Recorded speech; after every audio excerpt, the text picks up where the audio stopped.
Paige. I'm Scott. I'm Adeeb. I'm Kyle. Connor. And we are going to be talking to you about building a model for states to price K-12 online courses.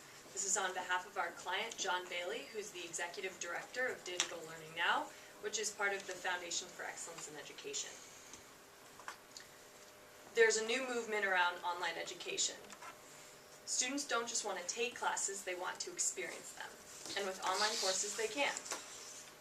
There are now 28 states offering online courses through virtual schools for K-12 credit. What this means is that these online courses are replacing some public school courses taught in traditional brick-and-mortar schools. And Florida was the first to found its virtual schools in 1997, but the majority have actually been founded in the last 3 years. So it's a new field for students, it's a new field for teachers, for parents, for the state policymakers, and because it's so new, and also because every time a state has come up with its own new policy for online education, it's now very messy, and there's no real best practices about what to do when you implement online courses in your state. So there's two overall problems emerging. The first is quality, and the second is funding for these online courses. With quality, there's a tension between maximizing profits for online providers and maximizing quality within the courses.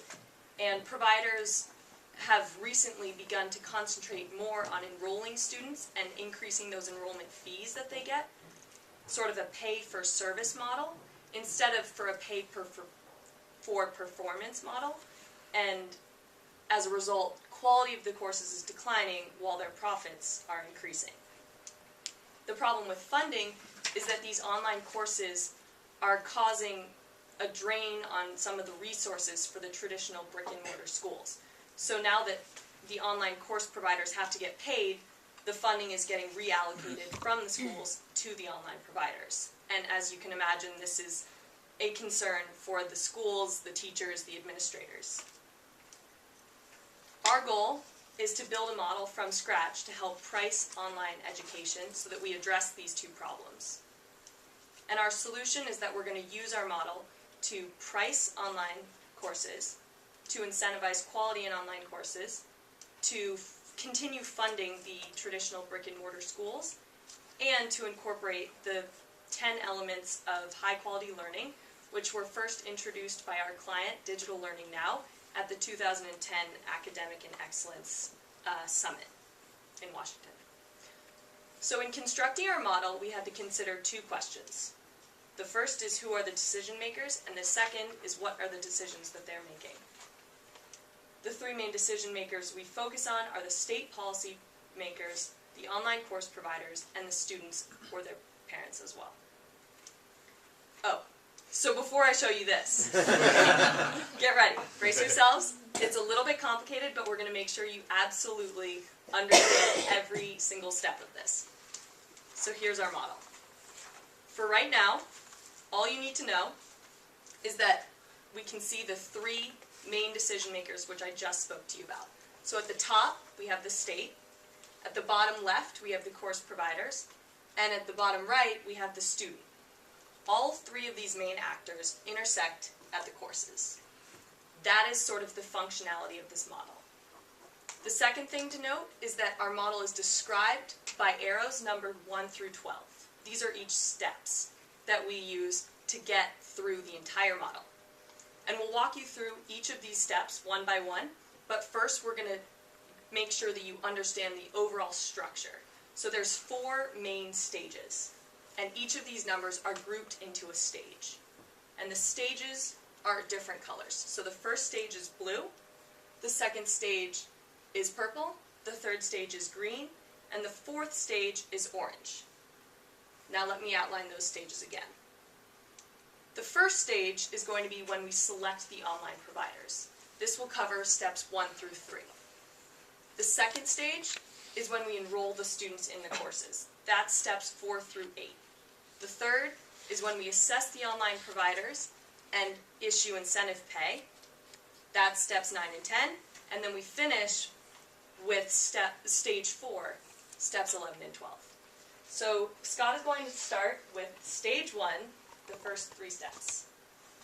Great. So as Paige said, I'm going to be walking us through the first stage of the model, which is where our states have decided that they actually want to offer these online courses, and now they need to decide how they're going to make sure that the highest quality providers are the ones that are actually teaching their students. So the way this works, the first step is a basic screening of all potential providers that could be teaching courses in those states.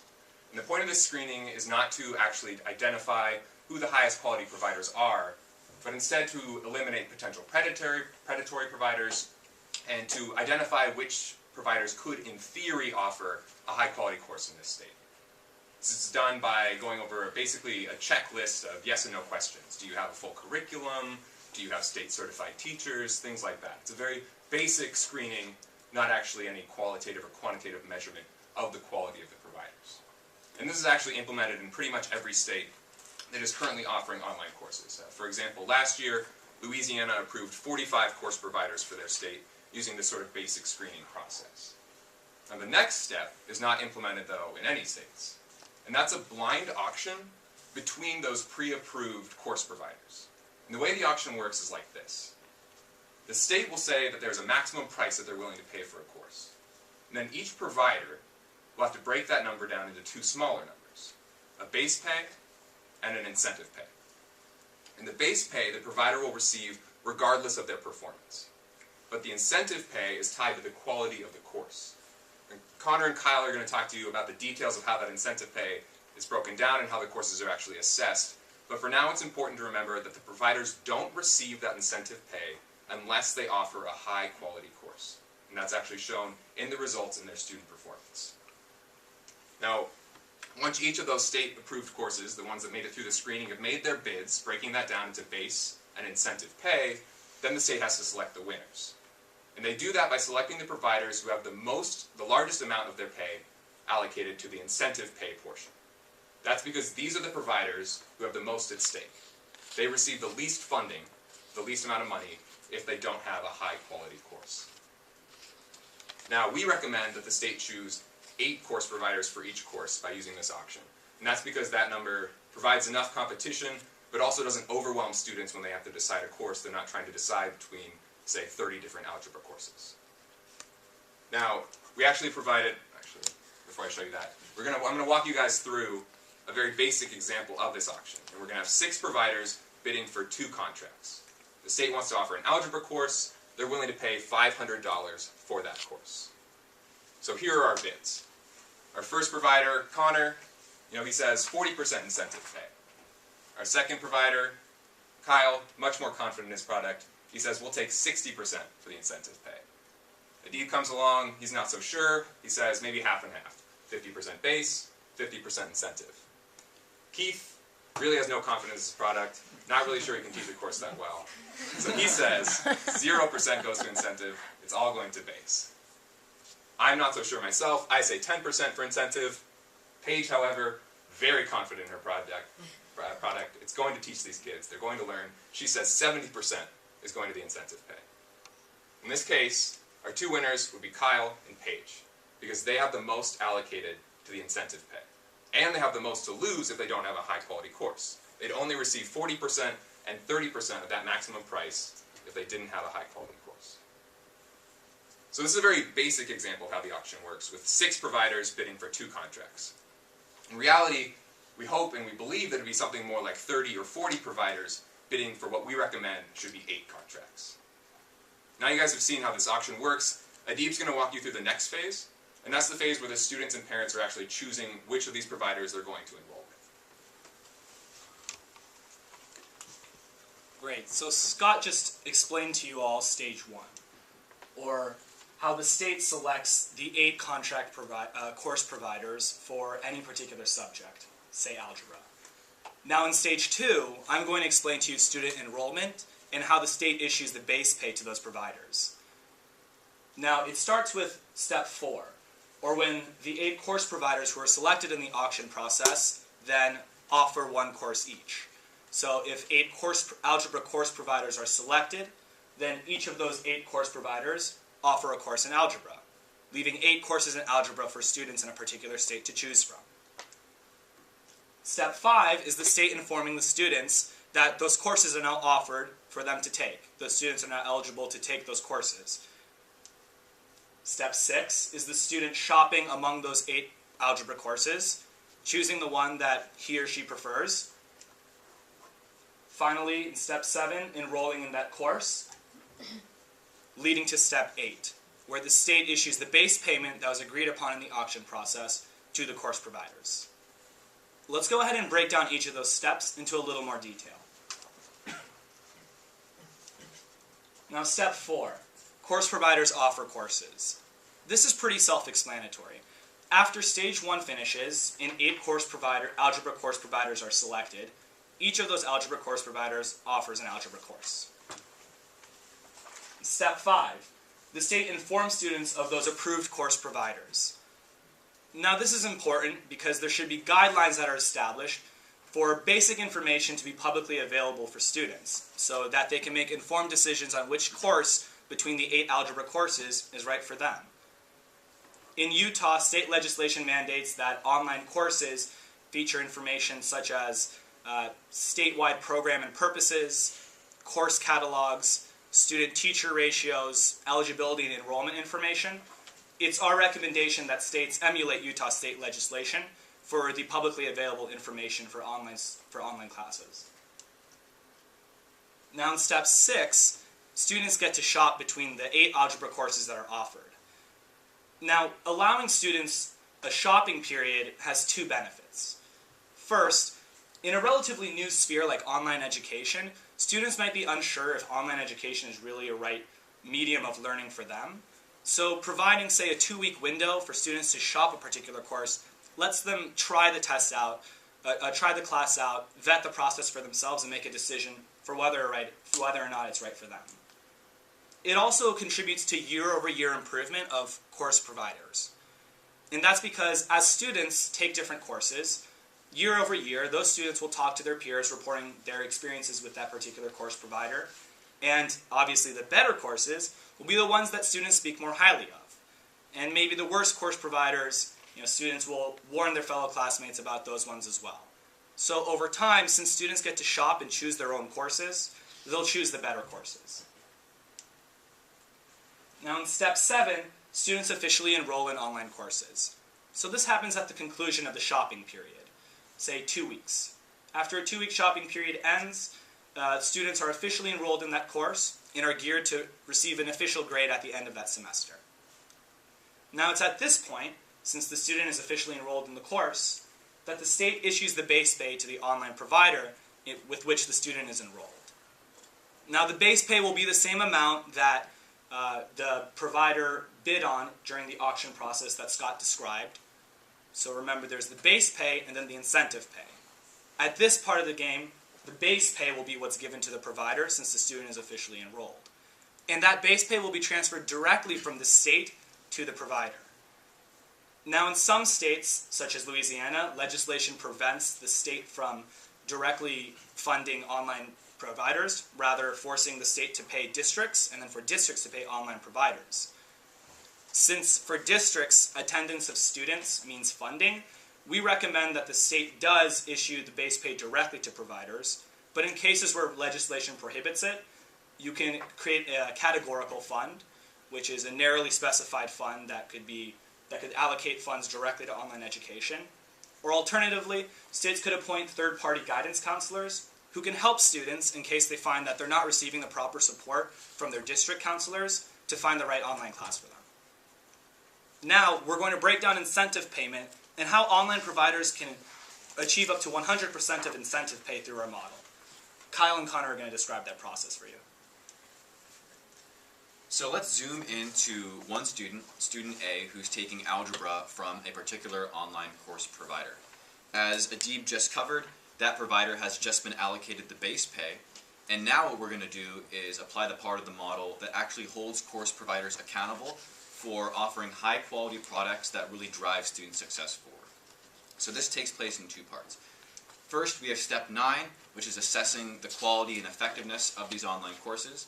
And second, we have the allocation of the incentive payment to course providers depending on how they fare in step 9 the assessment of the quality of their courses.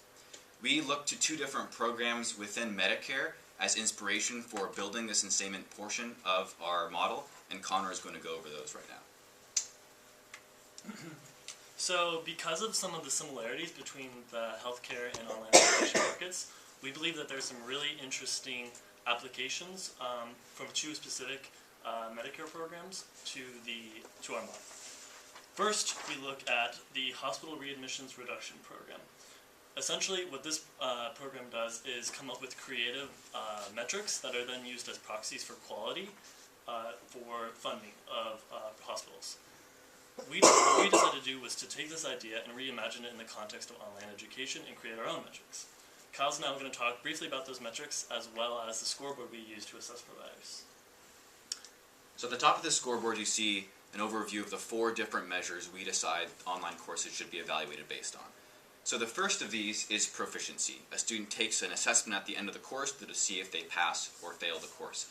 This is important because all states ultimately have a goal for all their students being up to a certain proficiency standard in their studies. However, we do not believe that this should be one of the 4 measures that is most emphasized or weighted in this incentive payment calculation, because that would incentivize course providers to target students who were perhaps getting close to or already proficient, instead of the students that we want them to focus on, the students who stand to gain the most from these online courses. Yes? Are the tests independently administered, or are they administered by the people teaching the course? So that's a tricky question, and we recommend in our report, and we go into this in a lot more detail, that these need to be provided by either the state or some sort of third-party organization the state contracts through. Otherwise, there are all sort of perverse incentives going on. Yeah. So the second one that we talk about is student growth. A student takes a course at both the beginning of the course and at the end, and you measure how much academic growth they experience as a result of being within the course. We believe this should be one of the 4 measures that is most heavily weighted in this incentive payment calculation, because it incentivizes providers to target the students who stand to gain the most from their course, regardless of where their starting point academically is. Third, we have course completion. This recognizes that historically a major problem in online courses has been, quite frankly, dismal completion rates. However, as with proficiency, we do not believe this should be one of the more emphasized measures, because that'll incentivize course providers to perhaps dilute the rigor of their courses and push students towards completion rather than, as we want, mastery. Fourth and finally, we have student survey and satisfaction scores. There's actually a growing research body demonstrating the validity of using student surveys in evaluating teachers, and we believe this can easily be made analogous to online courses as well. This is important because it measures the satisfaction of the end user, the students. And it's also important for another reason, which is if a student does very well in a course, let's say student A takes the course, passes the proficiency exam, and experiences a lot of academic growth as a result of being in the course, but in the survey they say they had a negative experience, that student A is unlikely to take another course, and that's a lost academic opportunity. And we want to make sure that online learning is driving really sustainable growth in student outcomes. So it's 2 things that are important about this is, one, it's obviously up to the state and their own value judgments in deciding how to weight each of these 4 measures. But second, we think it's important to keep in mind that each of these should receive a substantial weight of at least 10 to 15% in order for the multiple measures approach to actually be effective. Alright, so after looking at the Medicare Hospital Readmissions Reduction Program as a framework for our assessment mechanism, which is step 9, we then looked at the Medicare Value-Based Purchasing Program as a framework for our step 10, which is the allocation of incentive payment. Specifically, we took away 2 different forms of monetary incentives that would incentivize providers to improve quality over time. First of these, the first portion of incentive pay is the improvement providers make relative to their own performance in the previous year. This allows lower quality providers who might not be able to compete with their peers to still compete against themselves in previous years. Let me see here. So going back to that example of an Algebra 1 class, if that Algebra 1 provider was provider A and they were a lower quality provider, they would still be incentivized to make improvements based upon their prior year's performance. Note, however, that if that were the first year of operation for that Algebra 1 provider, their performance would be analyzed against a external standard already set by the state. This portion of incentive payment is crucial because it provides incentives for the lower end of the quality distribution to still improve over time. Second, we tie a portion of our incentive payment to the performance providers have relative to their peers. The idea here is to reward the highest quality providers with the highest incentive payment for their product, and to continue to incentivize them to do it, throughout the rest of the program. As we see here. So looking from left to right across the quality spectrum here, you see the size of this portion of incentive payment growing, represented by the larger dollar signs. So again, going back to that Algebra 1 example, if our Algebra 1 provider were a very good provider, as we see provider F over there, provider F is receiving the largest portion of the incentive payment due to competitive performance. This portion of the incentive payment is crucial because it motivates the upper end of the quality distribution to be making quality improvements across time. Combined, these two portions of the incentive pay, so the year-on-year and the competitive, once again, are moving the entire spectrum, or the entire distribution of providers upwards in the quality spectrum over time. These two, the year-on-year and competitive comparison, come back into our scoreboard right here, and are then tied to the 4 metrics we discussed earlier in our assessment. How a state chooses to weight these 2 portions of the incentive payment, and then also weight those 4 metrics, will totally need to be tailored to the characteristics of that state's providers. But Kyle's now going to walk through an example in which we imagine how a state might decide to weight those all of these things, and then the incentive payment that would result. So we anticipate that if a state does adopt our model, a lot of the most heated debate about that adoption and implementation will revolve around how does the state weight the measures in the top and the left axes here. However, the calculation process works the same no matter what percentages actually get put in there, and we're going to dive into an example right now. So here's an example of how the incentive payment would be filled out for student A taking an Algebra 1 course from a specific course provider. We can see here at the bottom that there's a total possible incentive pay of $100. That's what the course provider submitted in their winning bid when they got contracted by the state. And then we have the state decided what their weights would be on each of the measures, both year-on-year improvement and competitive improvement, as well as on the 4 quality spectrums we use to analyze the courses. And then we take all of those together to come up with the 8 different dollar amounts that are in the box. So I'm going to walk through a couple of examples to make this a little bit more clear. Let's say that we are looking at the student's course completion, which is this box right here. We get at that by saying, first, the student passed the course. We multiply that by the total $100 that's possible as the absolute maximum the course provider could receive. Multiply that times the 10% weight on course completion, times the 10% weight, the 75% weight, on year-on-year improvement, and we arrive at $7.50. Alternately, if we looked at student growth, let's say this student achieved a high level of growth from taking this course. Again, we take that into account, multiply that by the total possible of $100 times the 40% that's allocated to student growth rates, multiply that by the 75% for year-on-year improvement, and arrive at this $15 number. And when we sum up all these 8 numbers, we reach the total incentive payment that's allocated to this provider for the student, which is $72.50 in this case, out of a total possible of $100.